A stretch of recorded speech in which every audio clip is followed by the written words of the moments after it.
انسان اس وقت کامل ایمان والا بنتا ہے جب وہ رسول کائنات صلی اللہ علیہ وسلم کے ساتھ اپنے والدین سے، اپنی اولاد سے، اپنے عزیز و اقارب سے، اپنے رشتہ داروں سے، حتیٰ کہ اپنی جان سے بڑھ کے پیار کرے۔ شروع سے لے کر آج تک امت کا خاصہ رہا ہے کہ اس امت نے اپنے محبوب صلی اللہ علیہ وسلم کے ساتھ جس انداز میں پیار کیا ہے، اور کسی امت نے اپنے نبی علیہ السلام کے ساتھ اس طرح پیار نہیں کیا۔ اس وقت 15ویں صدی کے اندر بھی اگر کوئی یہ کہے کہ ایک طرف ساری دنیا کی دولت ہے اور دوسری طرف تمہارے نبی علیہ السلام کی ذات ہے، تو مسلمان ساری دنیا کو ٹھکرا سکتا ہے لیکن اپنے محبوب علیہ السلام کی محبت سے دستبردار نہیں ہو سکتا۔ 15ویں صدی کے مسلمانوں کا یہ عشق ہے، تو جنہوں نے ظاہری آنکھوں کے ساتھ رسول پاک علیہ السلام کا دیدار کیا ہو، ان کی محبت کا عالم کیا ہوگا، ان کی جان ساری، ان کی وفاداری رسول پاک علیہ السلام کے ساتھ وہ کس قدر مثالی ہوگی۔ قرآن مجید میں اللہ تعالیٰ نے فرمایا لا تجد قوم یؤمنون باللہ والیوم الآخر، کہ اے محبوب علیہ السلام آپ ایسی کوئی قوم نہیں پائیں گے یؤمنون باللہ، جو اللہ پر ایمان لانے والی ہو اور آخرت پر ایمان لانے والی، کہ وہ اپنے آپ کو صاحب ایمان بھی کہیں اور ساتھ وہ اللہ اور اس کے رسول صلی اللہ علیہ وسلم کے دشمنوں کے ساتھ دوستی بھی رکھیں۔ پر ہم محبوب ایسی قوم نہیں پائیں گے، ایسے لوگ نہیں ہو سکتے کہ جو اللہ تعالیٰ اس کے رسول السلام پر ایمان کے دعوے دار بھی ہوں اور پھر اللہ تعالیٰ اس کے رسول السلام کے دشمنوں کے حامی اور دوست بھی کہلائیں، یہ نہیں ہو سکتا۔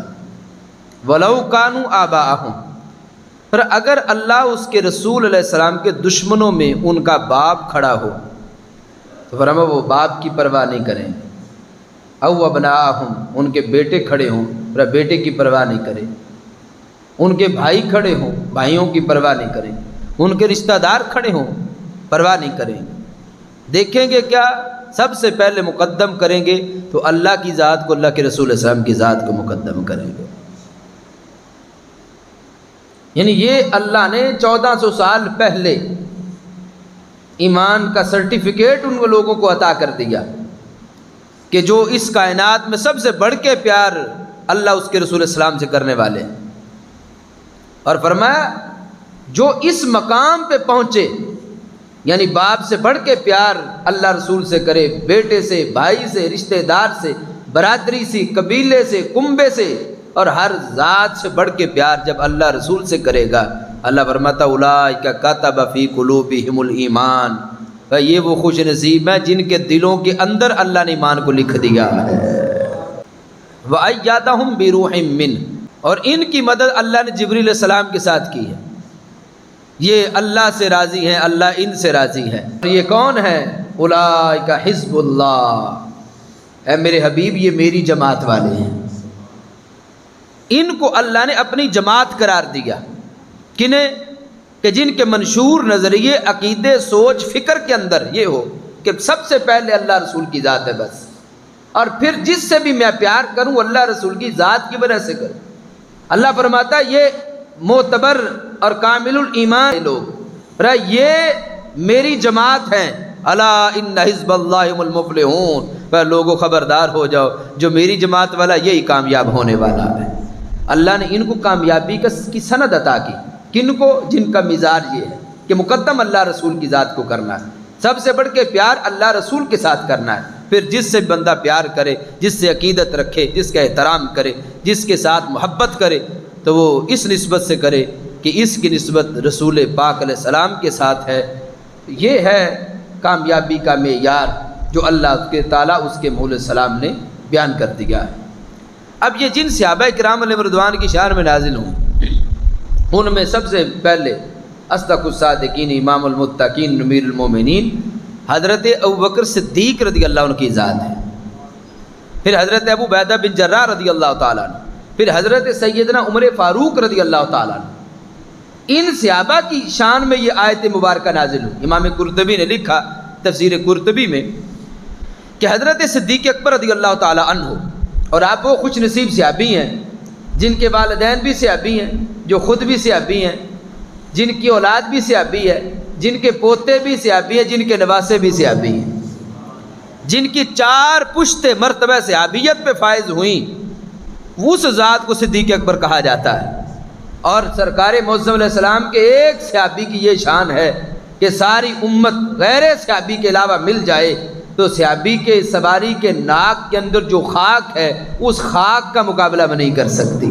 اور جس ذات کی 4 نسبتیں یعنی کہ والدین، وہ خود، ان کی اولاد، ان کے پوتے نواسے بھی مرتبہ صحابیت پہ فائز ہوں، ان کی اپنی کتنی اعلیٰ شان ہے۔ حضرت صدیق اکبر رضی اللہ تعالیٰ عنہ کے ابا جی نے، حضرت ابو قحافہ، انہوں نے بھی کلمہ نہیں پڑھا تھا، تو رسول پاک علیہ السلام کے حوالے سے کوئی بات ہوئی تو سرکار کے بارے میں انہوں نے کوئی نازیبہ جملہ بول دی۔ حضرت سید صدیق اکبر رضی اللہ تعالیٰ عنہ نے تھپڑ مار کے ابا جی کو زمین پہ گرا دیا اور سرکار کی بارگاہ میں حاضر ہو گئی۔ عرض کیا یا رسول اللہ صلی اللہ علیہ وسلم، میرے ابا جی نے آپ کے خلاف بات کی اور میں نے برداشت نہیں کی اور میں نے انہیں تھپڑ مارا اور وہ زمین پہ گر گئی۔ تو کریم آقا علیہ السلام نے پوچھا ہے ابو بکر کیا تم نے واقعی ایسے کیا؟ عرض کیا یا رسول اللہ صلی اللہ علیہ وسلم، خدا کی قسم میرے ہاتھ میں تلوار ہوتی، تلوار مار کے میں نے باپ کا سر اتار دینا تھا۔ یہ ہے جنہوں نے سچا پیار کیا۔ اللہ نے اس پر یہ آیت نازل کی، لا تارد قوم یؤمنون باللہ والیوم الآخر یوادون من حاد اللہ ورسولہ ولو کانوا آباءہم۔ یہ آباءہم اللہ نے حضرت سید صدیق اکبر رضی اللہ عنہ کی شان میں نازل کیا کہ ایک طرف رسول خدا علیہ السلام کی ذات تھی اور دوسری طرف والد گرامی، والد گرامی کو نہیں دیکھا، کہا چونکہ میرے ماحول اسلام کی شان میں بے ادبی کی ہے، عرض کیا محمود تلوار ہوتی تو سر اتار دیتا۔ اور دوسرے حضرت ابو عبیدہ بن جراح رضی اللہ تعالی عنہ، غزوہ احد کے اندر حضرت ابو عبیدہ بن جراح رضی اللہ تعالی عنہ نے دیکھا کہ ان کا والد کفار کی طرف سے آیا ہے، خود گئے باپ کا سر اتارا، سرکار کی بارگاہ میں لا کے پھینک دیا۔ عرض کہ یا رسول اللہ صلی اللہ علیہ وسلم، میں نے آپ کے گستاخ کو قتل کر دیا ہے۔ یہ سننے کو بڑی آسان بات ہے، کرنے کو بڑی آسان بات ہے، لیکن اس پہ عمل کرنا بڑا مشکل ہے کہ اگر دشمن خدا یا دشمن رسول السلام سگا باپ ہو، یہ ایمان کا سب سے بلند درجہ ہے کہ جس پہ بندہ فائز ہو تو پھر نہیں دیکھتا کہ باپ کون ہے، پھر نہیں دیکھتا بھائی کیا ہے، پھر نہیں دیکھتا بھتیجا، رشتہ دار، برادری کیا ہے، سمجھتا ہے مقدم تو اللہ رسول کی ذات کو سمجھتا ہے۔ اور پھر اگر بیٹوں میں کوئی ہو تو امام سیوطی نے لکھا غزوہ بدر میں حضرت عبد الرحمن بن ابی بکر رضی اللہ تعالیٰ عنہ، آپ نے بھی کلمہ نہیں پڑھا تھا اور کفار کی طرف سے آئے تھے، جب بعد میں کلمہ پڑھا، اسلام قبول کیا تو غزوہ بدر کے ایک دن تذکرہ ہوا تو حضرت عبد الرحمن بن ابی بکر صدیق نے عرض کیا ابا جی غزوہ بدر میں آپ بڑی دفعہ میری تلوار کے نیچے آئے، میں نے آپ کو باپ سمجھ کے چھوڑ دیا۔ جواب میں صدیق اکبر رضی اللہ تعالیٰ عنہ نے فرمایا اے عبد الرحمن، اگر تو میری تلوار کے نیچے آتا تو میں نے نہیں چھوڑنا تھا، کیوں؟ تو میرے رسول صلی اللہ علیہ وسلم کے دشمنوں کی طرف سے آیا تھا۔ اور پھر آس بن حشام او عشیرتہم، رشتہ دار، برادری، سگا ماموں تھا حضرت عمر رضی اللہ تعالی عنہ کا، جس وقت یہ بھی حضرت عمر رضی اللہ تعالی عنہ کے مقابل میں آیا تو حضرت عمر نے تلوار اٹھائی تو اس نے تعجب سے پوچھا بھانجے کیا مجھے قتل کرے گا؟ تو حضرت عمر نے فرمایا اور میں کیا تجھے چھوڑوں گا؟ فرمایا آج وہ بچے گا جو میرے رسول صلی اللہ علیہ وسلم کی نسبت رکھنے والا ہے۔ تلوار مار کے سگے ماموں کی گردن اتاری۔ اس پر اللہ نے ان صحابہ کے بارے میں یہ آیت نازل کی، لا تجد قوم یؤمنون باللہ والیوم الآخر یوادون من حاد اللہ ورسولہ ولو کانوا آباءہم او ابناءہم او اخوانہم او عشیرتہم۔ یہی قیامت تک کی امت کو سمجھانا تھا کہ تعلق رکھنا ہے تو رسول پاک علیہ السلام کی نسبت والا رکھنا ہے۔ یہ برادریاں بعد کی چیزیں، قیامت والے دن برادری کام نہیں آنی۔ ادھر آنکھ بند ہو بندے کی، اور گھر والوں ان میں سے اکثر تو ایسے جن کو وراثت کا مسئلہ ہو جاتا ہے، قیمتی چیزیں ہو تو ان کے سنبھالنے کا مسئلہ ہو جاتا ہے۔ باپ دفن ہو تو کتنے بیٹے آپ نے دیکھے ہوں جو دفن کے بعد کہیں کہ میں کو 10 گھنٹے بیٹھ کے باپ کی قبر پہ قرآن شریف پڑھوں، حالانکہ شریعت یہ کہتی ہے کہ تدفین کے بعد اتنی دیر تک قبر پہ پڑا جائے جتنا اونٹ کو ذبح کر کے گوشت بنا کے تقسیم کرنے پہ جتنا وقت لگتا ہے۔ یہ صحیح مسلم کی روایت ہے۔ آج کتنے بیٹے آپ نے دیکھے ہوں جو اپنے باپ کا جنازہ پڑھا سکے؟ کتنے دیکھیں جو قبر پہ بیٹھ سکے؟ قبر میں بھی جو ذات کام آئے گی وہ تاجدار مدینہ صلی اللہ علیہ وسلم کی ذات ہے۔ میدان محشر میں بھی جو ذات کام آئے گی، جب باپ چہرہ دیکھ کے بیٹے کا دور چلا جائے گا، ماں چہرہ پھیر لے گی، بیٹا والدین سے چہرہ پھیرے گا کہ کوئی مجھ سے نیکی نہ مانگ لے، اس وقت جو ذات ڈھونڈ ڈھونڈ کر اپنی امتیوں کو جنت بھیجے گی وہ مدینے کے تاجدار کی ذات ہے۔ اس لیے قرآن نے کہا سب سے بڑھ کے پیار کرو اللہ رسول کے ساتھ۔ اور یہ بھی کوئی مسلمان ہے جو کلمہ اپنے آقا علیہ السلام کا پڑھے اور اپنے رسول السلام کے دشمنوں کو دوست بنا لے؟ دین کہتا وہ مسلمان ہو ہی نہیں سکتا۔ اسلام کے لیے پہلی شرط یہ ہے کہ سب سے بڑھ کے پیار کرنا ہے تو اللہ رسول کے ساتھ کرنا۔ اور صحابہ کرام علیہم رضوان نے کس طرح یہ پیار کر کے دکھایا، یہ بھی بڑے عجیب اور بڑے ایمان افروز واقعات ہیں۔ یہ بخاری شریف میں حدیث پاک موجود ہے کہ نبی اکرم صلی اللہ علیہ وسلم ایک دن گزر رہے تھے عبداللہ بن ابی کے محلے سے، تو وہ بیٹھا تھا باہر، تو ہمارے آقا صلی اللہ علیہ وسلم دراز گوش پہ گدا مبارک پہ سوار تھے۔ اس نے کہا واللہ لقد اذانی نتن حمارک معاذ اللہ، کہنے لگا آپ کے گدے سے جو بو آئی ہے اس نے مجھے تکلیف دی ہے، معاذ اللہ۔ یہ جملہ بولا عبداللہ بن ابی رئیس المنافقین نے۔ حضرت عبداللہ بن رواحہ رضی اللہ تعالیٰ عنہ لڑ پڑے اس کے ساتھ، اور وہاں پر مکوں کے ساتھ ڈنڈوں کے ساتھ لڑائی ہوگی صحابہ کی منافقین کے ساتھ۔ صحابہ نے یہ نہیں کہا کہ چلو اس نے گدے کو ہی کہا ہے نا، نبی اکرم صلی اللہ علیہ وسلم کو تو نہیں کہا۔ صحابہ نے بتایا سرکار کی ذات کی اور ان کی شان اتنی عرفہ و اعلیٰ ہے، جس سواری پہ بیٹھے اس سواری کا ادب کرنا بھی ضروری ہو جاتا ہے۔ اور بتایا جس محبوب السلام کی سواری کی یہ شان ہے تو سوار کی شان کیا ہوگی۔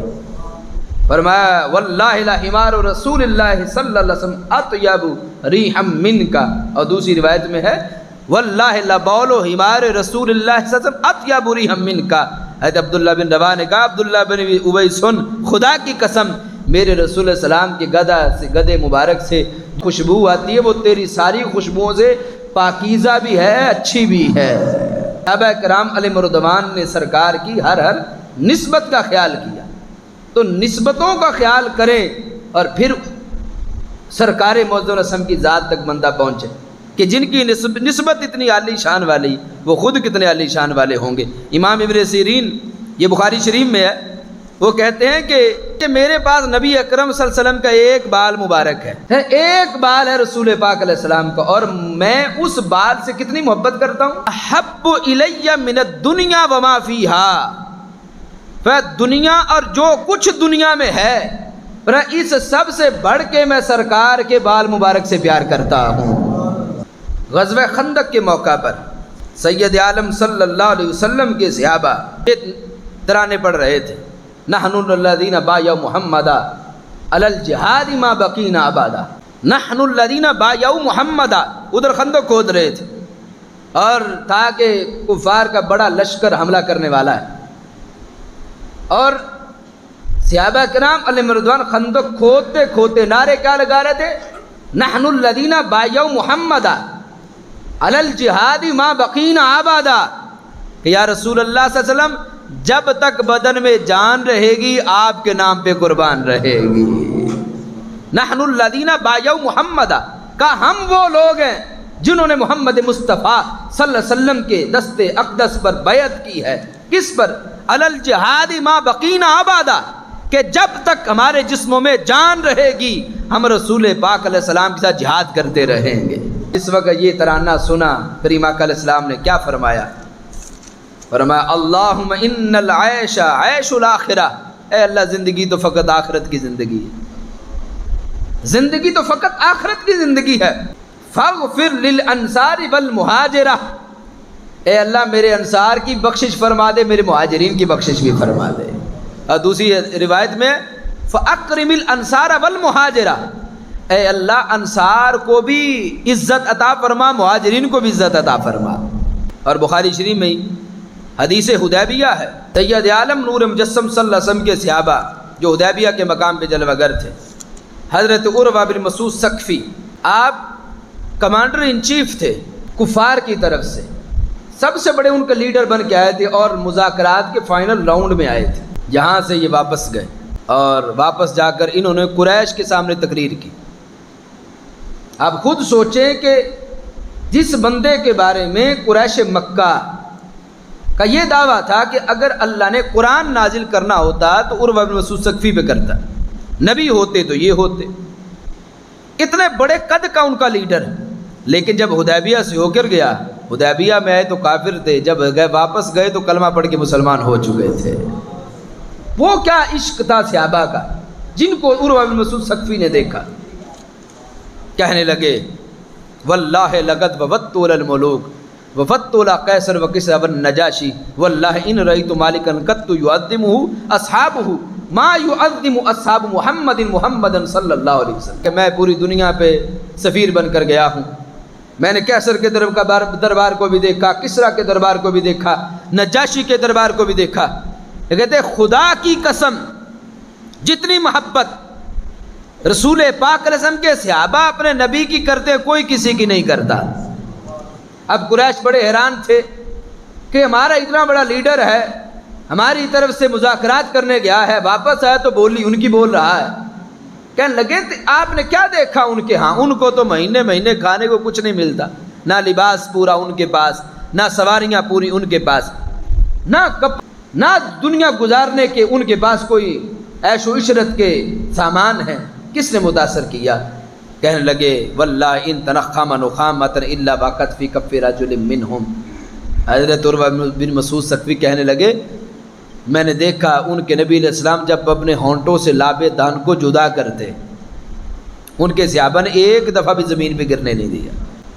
آپ ذرا غور کریں وہ کیا حسین منظر ہوگا جب دائیں بائیں صدیق عمر عثمان و علی طلحہ زبیر بیٹھے ہوں گے اور رسول پاک علیہ السلام اپنے ہونٹوں سے گلے قدس کی پتیوں سے جب وہ چشمہ رحمت کی جھاگ جدا ہوتی کہ جب رسول پاک علیہ السلام کے لبوں سے سرکار لعاب دہن کو جدا کرتے تو کبھی کسی صحابی کے ہاتھ پہ کبھی کسی صحابی کے ہاتھ پہ ہوتا تھا، پھر ان کے صحابہ نے زمین پہ گرنے نہیں دیا۔ کہتے وہ سرکار معظم علیہ السلام لعاب کو لے کر اپنے چہروں پر لگا لیتے تھے۔ یہ ہے عشق صحابہ، یہ ہے جان ساری صحابہ کی۔ اگر آج یہ کوئی جذبہ رکھتا ہے تو سنی رکھتا ہے، خارجی تو انگوٹھے چومنے پہ شرک و بدعت کا فتویٰ دیتا ہے۔ یا رسول اللہ کہنا جن کے مذہب کے اندر معاذ اللہ حرام ہو، وہ سرکار کے لعاب کو کس طرح چہروں پہ لگا سکتا ہے؟ اور دوسری طرف رافضی ہے جو معاذ اللہ رسول پاک صلی اللہ علیہ وسلم کو طفیلی ثابت کرتا ہے اور کہتا وہی تو آنی مولا علی پر تھی، فرشتہ بھول کے رسول پاک علیہ السلام پر لے آیا۔ یہ سنی ہے جو کہتا ہے کہ رب نے ساری کائنات بنائی ہے تو مدینے کے تاجدار کے صدقے بنائی ہے۔ عروہ بن مسعود ثقفی کہتا ہے وَإِذَا تَوَضَّأَ كَادُوا يَقْتَتِلُونَ عَلَىٰ وُضُوئِهِ، کہ جب ان کے نبی علیہ السلام نے وضو فرمایا تو مجھے ڈر تھا کہ جو پانی ان کے نبی علیہ السلام کے پیکرے پر نور کے ساتھ لگا وہ لگ کے جب جدا ہوا، کہتے مجھے خطرہ تھا وہ پانی لینے کے لیے یہ ایک دوسرے کو قتل ہی نہ کر دے، کہ ایک قطرہ زمین پہ گرنے نہیں دیا وضو کا۔ یہ پانی کون سا ہے؟ جو ان کے رسول پاک علیہ السلام کے پیکرے اقدس کے ساتھ لگ گیا ہے۔ اب ہر کسی کی خواہش ہے کہ یہ مجھے مل جائے، اور دوسری روایت میں ہے کہ جس کو ملا وہ تو بڑا خوش قسمت تھا، جس کو نہیں ملا اس نے اس صحابی کے ہاتھوں کے ساتھ ہاتھ لگایا جس کو ملا ہوا تھا۔ عروہ بن مسعود ثقفی کی تقریر کا خلاصہ یہ تھا کہ قریش مکہ میں نے قیصر کے، کسریٰ کے، نجاشی کے درباروں کو دیکھا ہے، میں نے وہاں سجدے ہوتے دیکھے، میں نے سونے کی کرسیاں دیکھی، ہیرے جواہرات کے تخت و تاج دیکھے، لیکن وہاں میں نے گردنیں جھکتی دیکھی ہیں، دل جھکتا نہیں دیکھا۔ وہاں بدن جھکتا ہے، روح نہیں جھکتی۔ واحد کائنات میں دربار محمد صلی اللہ علیہ وسلم ہے جہاں بندے کی گردن بھی جھکتی ہے، دل بھی جھکتا ہے، جہاں بدن بھی جھکتا ہے، روح بھی جھک جاتی ہے۔ یہ منظر دیکھ کر حضرت عروہ بن مسعود ثقفی رضی اللہ تعالیٰ عنہ کلمہ پڑھ کے مسلمان ہو گئے۔ اب انہوں نے یقیناً صحابہ کی نمازیں بھی دیکھی تھی، صحابہ کا تلاوت قرآن کرنا بھی دیکھا تھا، لیکن جس چیز نے ان کو مجبور کیا وہ رسول پاک علیہ السلام کی صحابہ کی جانثاری تھی. اور حضرت عروہ کہتے ہیں میں نے یہ دیکھا وہ اپنے نبی علیہ الصلوۃ والسلام کی بارگاہ میں جب بیٹھے ہوتے ہیں تو یوں وہ سامنے بیٹھتے ہیں کہ جیسے ان کے سروں پہ پرندے بیٹھ کے اٹھ جائیں، ان کو خبر ہی نہ ہو. یوں ساکت ہو کے دل جمی کے ساتھ تفکر و تدبر کے ساتھ اپنے نبی علیہ السلام کی بات سنتے ہیں. اور کہتے ہیں ان کے نبی علیہ السلام جب حکم دے کسی بات کا، ہر بندے کو یہ شوق ہوتا ہے کہ اس پہ عمل میں کر کے دکھا دوں، اتنے فرما بردار ہیں. جس وقت نبی اکرم صلی اللہ علیہ وسلم نے اس دین کا اعلان کیا اور سرکار کے صحابہ نے کلمہ پڑھا تو کلمہ پڑھنے میں بڑی بڑی آزمائشوں کا سامنا کرنا پڑا. حضرت ابو ذر غفاری رضی اللہ تعالیٰ عنہ، آپ کا تعلق قبیلہ بنی غفار سے تھا اور یہ اسلام سے پہلے ہی بت پرستی سے بڑے بیزار تھے اور اپنے طریقے کے مطابق جس طرح دل کرتا نماز پڑھتے تھے. ایک دن ان کو پتہ چلا کہ مکہ مکرمہ میں کوئی ذات ہے جنہوں نے اللہ کے رسول صلی اللہ علیہ وسلم ہونے کا اعلان کر دیا. انہوں نے اپنے بھائی کو بھیجا اور کہا کہ جاؤ مکہ مکرمہ جاؤ اور جا کے پتہ کرو وہ کون ذات ہے. بھائی دیکھ کر واپس گئے اور جا کے کہا کہ اے ابو ذر، جس ذات کو میں دیکھ کر آیا ہوں وہ ذات بڑی سچی ذات ہے. قریش مکہ ان کو کوئی جادوگر کہتا ہے، کوئی ساحر کہتا ہے، کوئی کیا کہتا ہے، کوئی کیا کہتا ہے، لیکن میرا دل کہتا ہے وہ سچے ہیں. حضرت ابو ذر رضی اللہ تعالیٰ عنہ نے کہا چلو قبیلے کا خیال تم رکھنا. آپ نے گھر چھوڑا اور پیدل ہی مکہ مکرمہ آ گئے. یہاں آتے ہوئے بھائی نے کہا تھا وہاں جا کے قریش مکہ سے ان کے بارے نہ پوچھنا. اب ان کو یہ تھا پوچھنا بھی کسی سے نہیں اور سرکار کو ڈھونڈنا بھی ہے. سارا دن حرم میں ڈیرا لگا لیا. رات ہوئی سونے لگے تو تاجدار اللہ تعالیٰ مشکل کشا حضرت علی المرتضیٰ شیر خدا رضی اللہ تعالیٰ عنہ نے دیکھا کہ یہ مسافر ہے. فرمایا کہ میرے ساتھ آ جاؤ. اپنے گھر لے گئے. نہ انہوں نے کوئی بات کی نہ مولا علی رضی اللہ عنہ سے کوئی بات کی. رات گزر گئی. صبح پھر بستر اٹھایا اور حرم میں ڈیرا لگا لیا کہ سرکار معظم علیہ السلام کو ڈھونڈنا ہے میں. پھر رات گزر گئی سونے لگے. پھر مولا علی رضی اللہ عنہ گھر لے گئے. پھر نہ انہوں نے بات کی نہ انہوں نے بات کی. تیسرا دن پھر ہوا. پھر حرم میں ڈیرا لگا لیا. رات کو پھر مولا علی رضی اللہ تعالیٰ عنہ لے گئے. تیسری رات مولا علی رضی اللہ عنہ پوچھا بھی میں تمہیں 3 دن سے دیکھ رہا ہوں حرم میں، خیر سے آئے ہو؟ حضرت ابو ذر رضی اللہ تعالیٰ عنہ نے کہا کہ اگر آپ میری بات کو راز رکھیں تو پھر میں آپ کو بتا دیتا ہوں. مولا علی رضی اللہ عنہ فرما ہاں میری اور تمہارے درمیان راز رہے گی. حضرت ابو ذر رضی اللہ تعالیٰ عنہ نے کہا کہ میں حضرت محمد صلی اللہ علیہ وسلم سے ملنا چاہتا ہوں. مولا علی مسکرا پڑے. چلو صبح تمہیں میں ان کی بارگاہ میں لے جاؤں گا. صحیح ٹھکانے پہ پہنچ گئے. صبح ہی مولا علی رضی اللہ عنہ نے فرمایا کہ میرے پیچھے پیچھے چلنا. مولا علی رضی اللہ عنہ کے پیچھے چلتے چلتے حضرت ابو ذر غفاری سرکار کی بارگاہ میں پہنچ گئے. رسول کریم صلی اللہ علیہ وسلم کا رخ زیبا دیکھا. ان کا نام سن کے دل مدینہ بن جاتا ہے.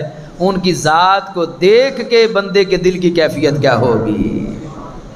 لیکن یہ ہے بندہ ہٹ درم نہ ہو، ضدی نہ ہو، فیض اسے ملتا ہے. ابو جہل کو فیض دیکھ کر بھی نہ ملا لیکن 15ویں صدی کے دیوانے کو بن دیکھے فیض مل گیا.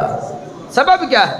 ابو جہل نے رسول پاک علیہ السلام کو اپنی طرح سمجھ کے دیکھا، ضد اور ہٹ درمی سے دیکھا. اور 15ویں صدی کے دیوانے نے دیکھا تو نہیں، بن دیکھ کے ان کو بے مثل و بے مثال ماننا ہے. حضرت ابو ذر رضی اللہ تعالیٰ کلمہ پڑھا، مسلمان ہو گئے، سرکار کی بیعت کی. اور کہ یا رسول اللہ صلی اللہ علیہ وسلم اب میں اس کا اعلان کرنا چاہتا ہوں. نبی اکرم صلی اللہ علیہ وسلم نے ایک دفعہ فرمایا تھا ابو ذر ابھی نہ تو اپنے ایمان کو چھپا کے رکھنا، اظہار نہ کرنا. یہ تھا کہ کرم فرمایا، شفقت فرمائی، کیونکہ مکہ مکرمہ کے حالات بڑے خراب تھے کہ جو سرکار معظم علیہ السلام کا کلمہ پڑھنے کا اعلان کرتا تھا کفار مکہ اس کو ظلم و ستم کے پہاڑ توڑ دیتے تھے. انہوں نے کہا یا رسول اللہ صلی اللہ علیہ وسلم مجھ سے رہا نہیں جاتا، میں نے اعلان کرنا ہے. سرکار نے اجازت دے دی. حرم میں آئے، دیکھا کفار کے بڑے بڑے سردار بیٹھے. آتے ساتھ انہوں نے نعرہ لگا دیا اشہد ان محمد الرسول اللہ، میں گواہی دیتا ہوں محمد مصطفیٰ صلی اللہ کے رسول. حرم میں آ کے نعرہ لگایا، نعرہ ہی لگنا تھا بس. حضرت ابو ذر غفاری کہتے پھر نہیں پتہ چلا کہ ہوا کیا. اتنا مارا قریش مکہ نے، اتنا مارا کیا بے ہوش ہو کے گر پڑے. حضرت عباس رضی اللہ تعالیٰ سرکار کے چچا آئے، انہوں نے دیکھا، فرمانے لگے تمہارا بیڑا غرق ہو، یہ قبیلہ بنی غفار کا بندہ ہے اور تمہاری تجارت ان کے قبیلے سے ہو کے گزرتی، اس کو کچھ ہو گیا تو کس طرح تجارت کرو؟ کہتے دوسرا دن ہوا، میں نے پھر جا کے نعرہ لگا دیا، قریش مکہ پھر ٹوٹ پڑے۔ کہتے اللہ بھلا کرے تھے عباس کا، انہوں نے آ کے پھر مجھے چھڑا دیا۔ اللہ اکبر۔ اس طرح صحابہ کرام علیہ رضوان نے جانثاری کی کہ جب دیکھا یہ سارے دشمن نبی علیہ السلام بیٹھے ہیں، ان کے درمیان جا کے عزت رسول السلام کا نعرہ لگایا، جبکہ پتہ تھا یہاں ظلم بھی ہوگا، ستم بھی ہوگا، یہاں مارا بھی جائے گا، لیکن یہ ہے سرکار کے صحابی جن کو قرآن نے کہا وَكُلًّا وَعَدَ اللَّهُ الْحُسْنَىٰ، حبیب تیرے سارے صحابہ سے رب نے جنت کا وعدہ کیا ہے۔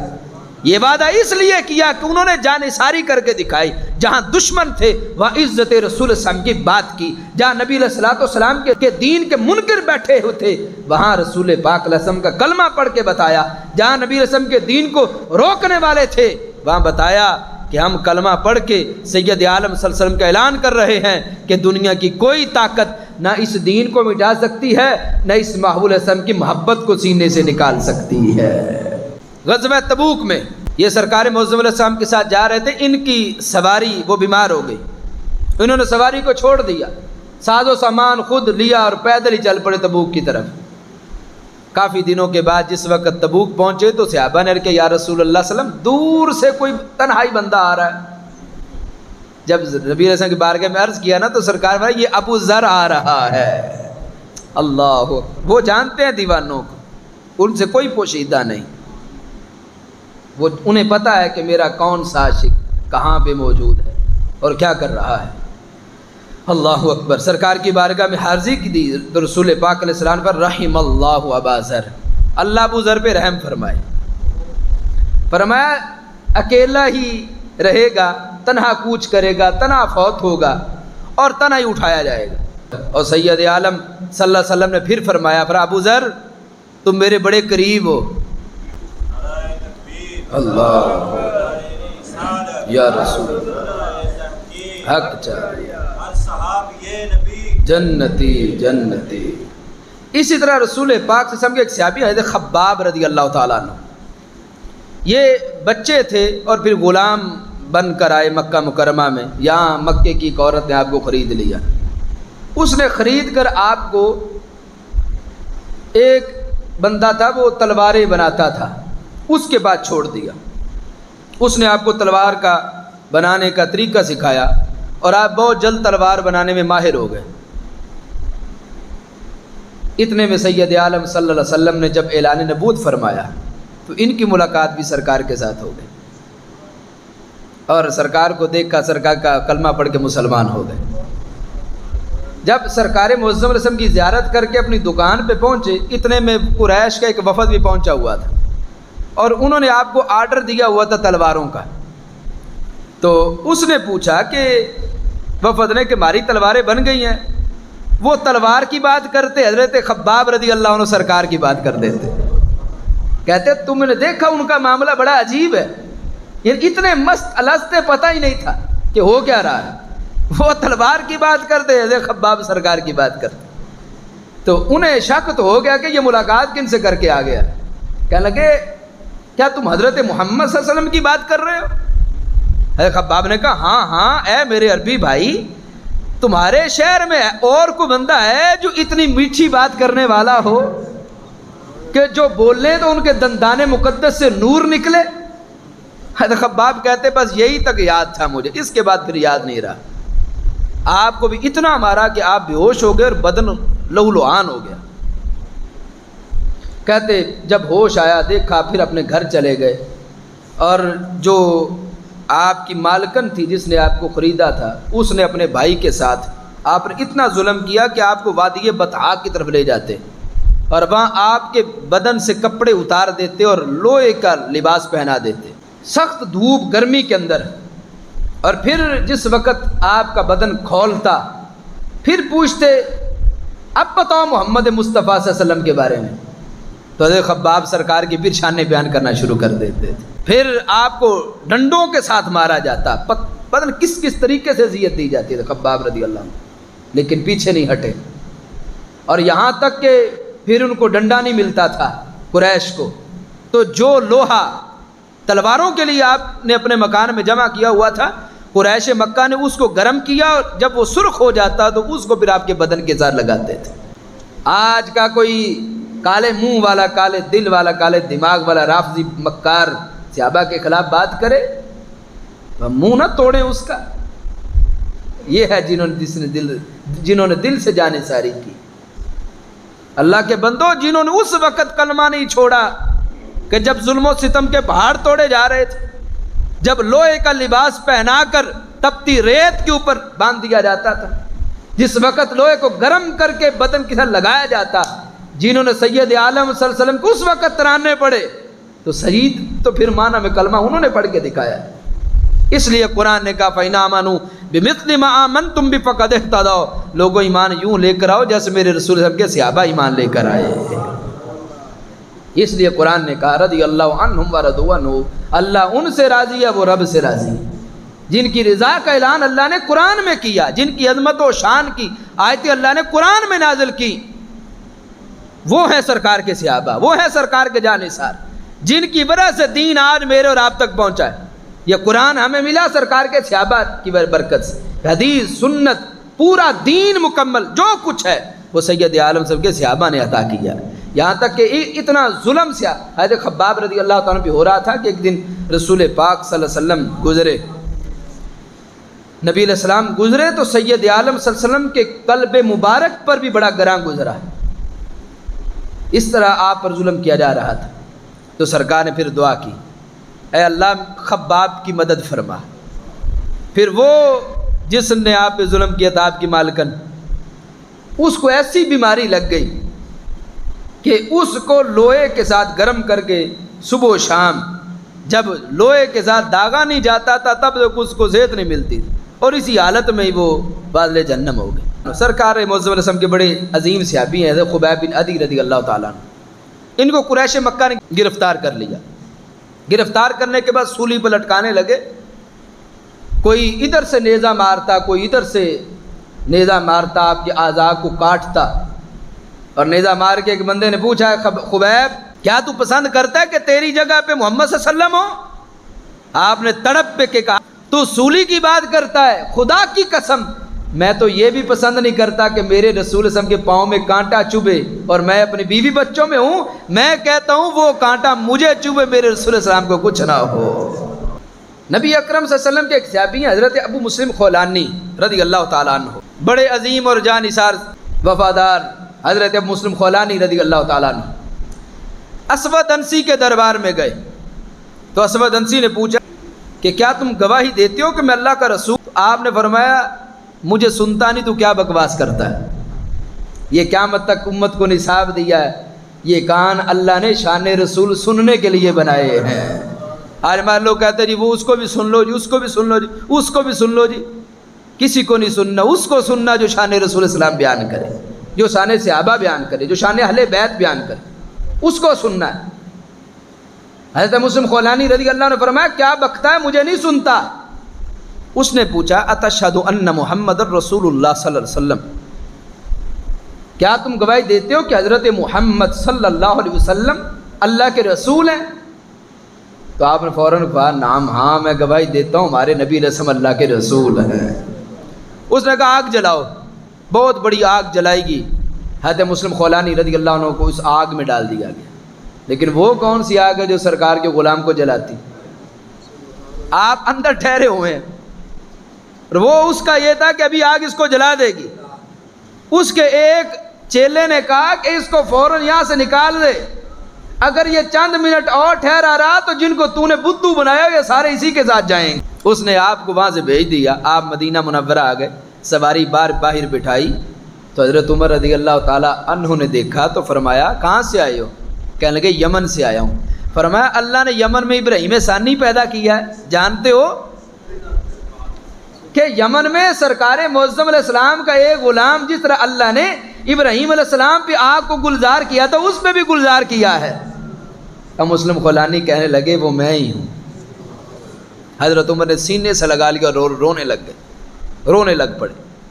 پھر صدیق اکبر رضی اللہ عنہ کو دور خلافت تھا، سارے اہل مدینہ کو اکٹھا کیا اور صدیق اکبر نے کہا مسلم خولانی اب بتا کہ یمن میں اسود انسی کے دربار میں ہمارے آقا علیہ السلام کی شان کس طرح بلند ہوئی تھی۔ اور پھر صدیق اکبر رضی اللہ عنہ نے کہا شکر ہے اس ذات کا کہ جس ذات نے مجھے اس وہ وقت دیکھنے کے لیے زندہ رکھا کہ جس میں اللہ نے ایسے بندے کو پیدا کیا ہے کہ جس طرح رب نے ابراہیم علیہ السلام پہ آگ کو گلزار کیا، سرکار کے غلام پہ بھی گلزار کر دیا تھا۔ یہ ہے جان ساری صحابہ کی۔ اور ادھر حضرت حبیب بن زید رضی اللہ تعالی عنہ جس وقت آپ مسلمہ کذاب کے دربار میں گئے، اس نے پوچھا کیا تم گواہی دیتے ہو میں اللہ کا رسول ہوں؟ آپ نے بھی فرمایا میں نہیں سنتا ہے تو کیا کہتا ہے؟ وہ کہنے لگا کیا تم گواہی دیتے ہو کہ حضرت محمد صلی اللہ علیہ وسلم اللہ کے رسول ہیں؟ تو آپ نے کہا ہاں میں گواہی دیتا ہوں کہ حضرت محمد مصطفیٰ صلی اللہ علیہ وسلم اللہ کے رسول ہیں۔ وہ اپنے بارے پوچھتا تھا، فرماتے میں نہیں سنتا۔ وہ سرکار کے بارے پوچھتا تو آپ فرماتے ہاں میں گواہی دیتا ہوں آپ صلی اللہ علیہ وسلم کے رسول ہیں۔ اس نے آپ کا ایک ایک عضو کاٹا اور امتحاناً کاٹا کہ کیا یہ اعضاء کٹوا کے بھی اپنا دین بدلتا ہے؟ تو حضرت حبیب بن زید رضی اللہ تعالیٰ عنہ نے اپنے بدن کا ٹکڑے کٹوا لے، اپنے ایک ایک عضو کٹوا لیا، لیکن فرمایا جان دینی قبول ہے، ایمان دینا قبول ہے نہیں۔ فرمایا میں بات وہ کروں گا جو میرے رسول صلی اللہ علیہ وسلم نے مجھے پڑھائی ہے۔ تو آج اس دور میں بھی ضرورت اس امر کی ہے کہ ان باتوں کو اپنی آگے والی نسلوں تک پہنچایا جائے۔ آج بڑے فتنے ہیں نت نئے روزانہ، کوئی کس طرح کا کوئی کس طرح کا۔ راہ حق یہی ہے کہ ہم قرآن و سنت کی بات سنیں، قرآن و سنت کی بات سنائیں آگے اپنی نسلوں تک، دین پہنچائیں آگے، وگرنہ یہ زندگی عارضی ہے اور اس زندگی کا نہ کوئی بھروسہ ہے، اور پھر آخرت میں تو ہم نے جا کے جواب دینا ہے کہ ہم نے کیا کیا۔ اللہ اپنے محبوب صلی اللہ علیہ وسلم کے صدقہ ہم سب کو عمل کی دولت عطا فرمائے اور اللہ کے کائنات رسول پاک علیہ وسلم کی سچی محبت ہمیں عطا فرمائے۔